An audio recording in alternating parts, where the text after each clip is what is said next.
In the midst of summertime heat, are you drinking enough water? Are you staying hydrated? Well, that's what today's Ask the Doctor segment is all about.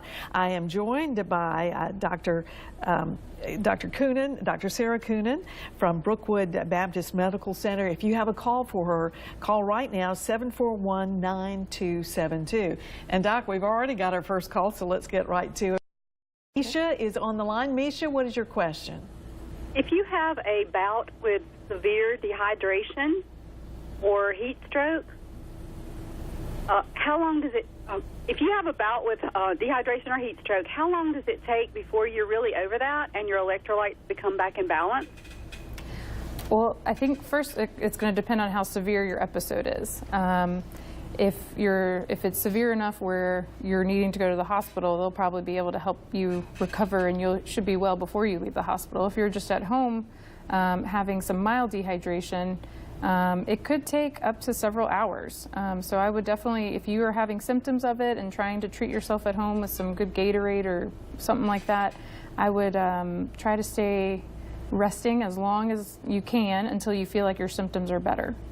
All right, our next caller is Joyce. Joyce, what is your question? Oh, sorry, we lost Joyce there. I think I was just telling you in the break, I heard on the scanners this morning a police officer having a problem with dehydration. So it can happen to anybody. It kind of sneaks up on you, doesn't it? What do people need to know? It can definitely sneak up on you. So things to look out for in advance would be, is it a hotter day than usual? Someone like a police officer or someone who's wearing a lot of equipment, you need to think about that. If you have a lot of things on you, you're going to be sweating more and you may not realize it.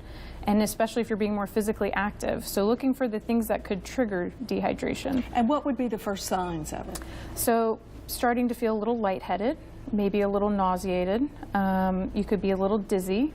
Those are kind of the things to start looking for. Wooziness, sort of, people use different adjectives to describe that. Don't ignore those signs. Right. Do something with it. All right, we've got Joyce back on the phone now. Joyce, what's your question for the doctor? Well, I'm 85 years old and I can't get out and do things. I'm just in the house.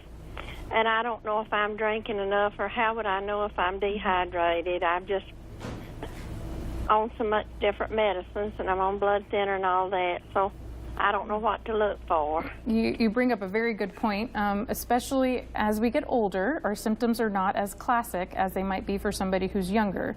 So it is harder to know. I would just try to do your best to keep drinking regular fluids throughout the day, but it also depends on what your health problems are, because there are some health problems where we don't want to drink too many fluids. Just try to, if you start feeling not like your normal self, whatever normal is for you, I would start to think, could this be dehydration, particularly if it's summertime and your air conditioning's not working, or there's something else going on in your environment that's making you more prone to get dehydrated. All right, our next caller, Gwen. Glenn. Well, Glenn, what's your question? what is dehydrated? I'm sorry, what? What is dehydrated? I'm asking that.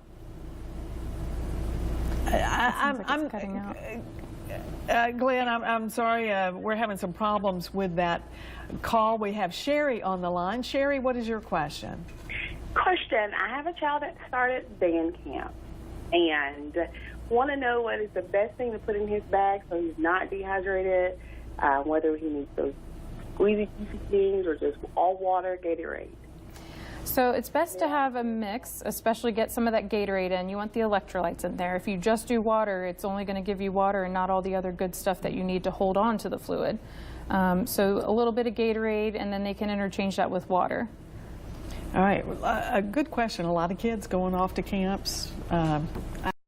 I passed out in band camp years ago, so I should have followed your thoughts there. Thanks, Doc. Thanks for being with us.